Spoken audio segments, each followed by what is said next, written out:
Assalamualaikum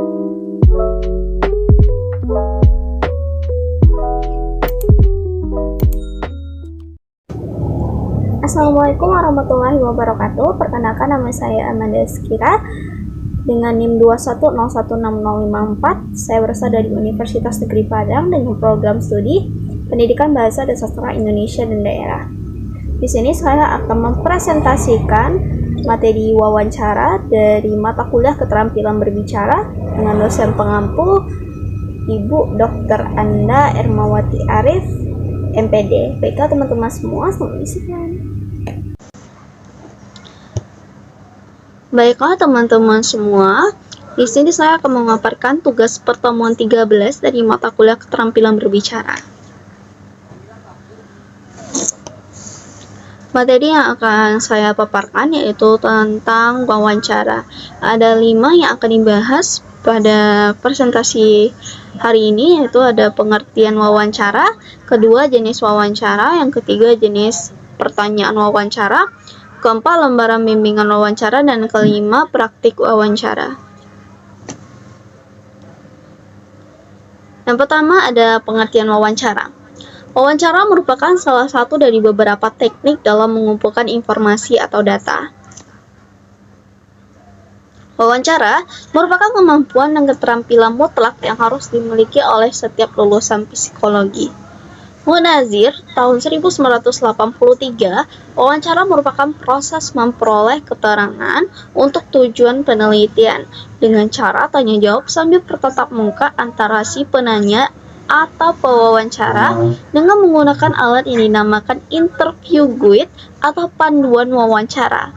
Sedangkan menurut Slamet tahun 2011, wawancara adalah cara yang dipakai untuk memperoleh informasi melalui kegiatan interaksi sosial antara peneliti dengan yang diteliti.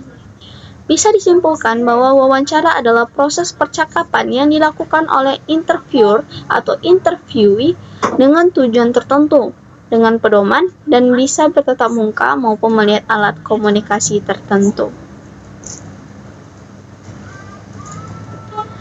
Yang kedua, yaitu adanya jenis wawancara.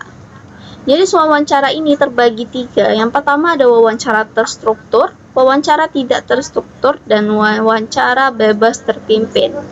Yang pertama itu ada wawancara terstruktur.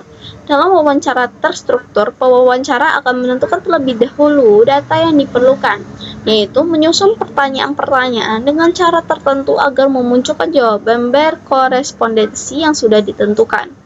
Wawancara ini sering digunakan pada penelitian survei. Yang kedua, ada wawancara tidak terstruktur. Wawancara ini juga disebut sebagai wawancara bebas karena pewawancara bisa menanyakan apa saja kepada narasumber. Paling penting dalam wawancara ini adalah pertanyaan-pertanyaan yang diajukan secara terbuka harus tetap relevan dengan kebutuhan data agar wawancara bisa terkendali. Yang ketiga atau yang terakhir itu wawancara bebas terpimpin.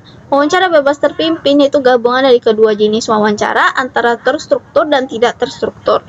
Wawancara tetap menyiapkan pertanyaan-pertanyaan tapi secara garis besar saja.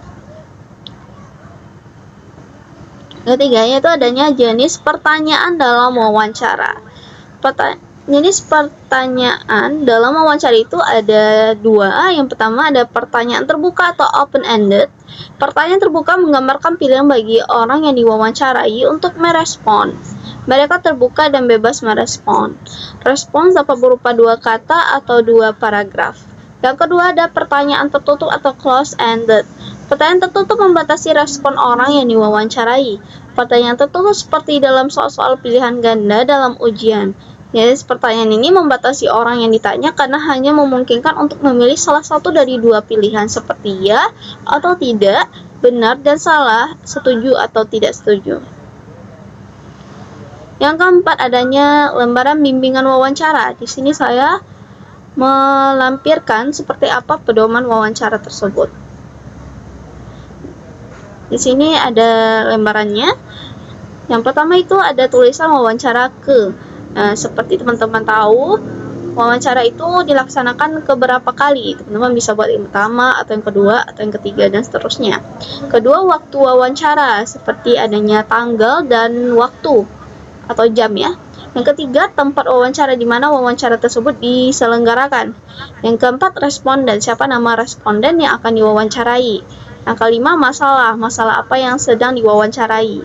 Yang keenam, jalannya wawancara, ada berupa pertanyaan, nanti akan dibuat jawabannya di kotak itu tersebut.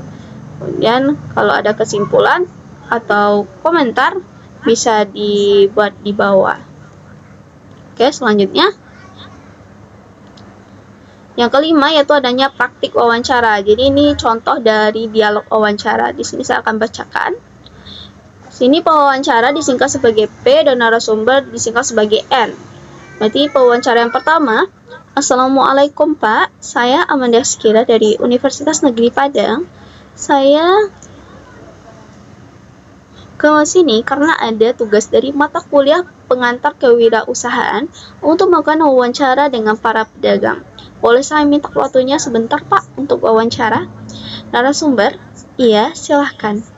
P, kalau boleh tahu nama lengkap Bapak siapa ya Pak?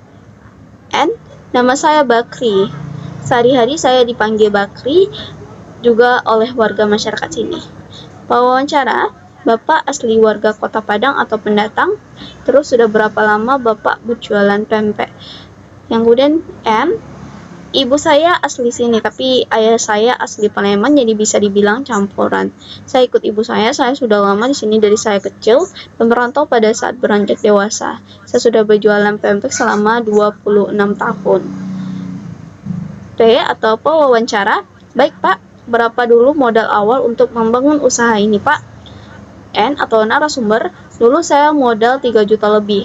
Dari hasil saya nabung 1 juta untuk biaya beli gerobak, kompor, dan lain-lainnya. Sisanya untuk beli bahan pembuatan pempek dan lainnya.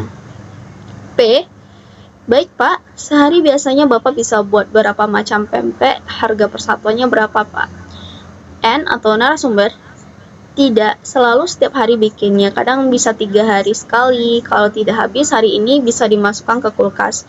Untuk harga persatuannya itu macam-macam. Kalau kapal selam 10.000, telur puyuh 5.000, lenjer 3.000, dan bawang atau adan 2.000. P atau wawancara, berarti kalau habis Bapak bisa dapat 100 hingga 400.000 dalam sehari ya Pak?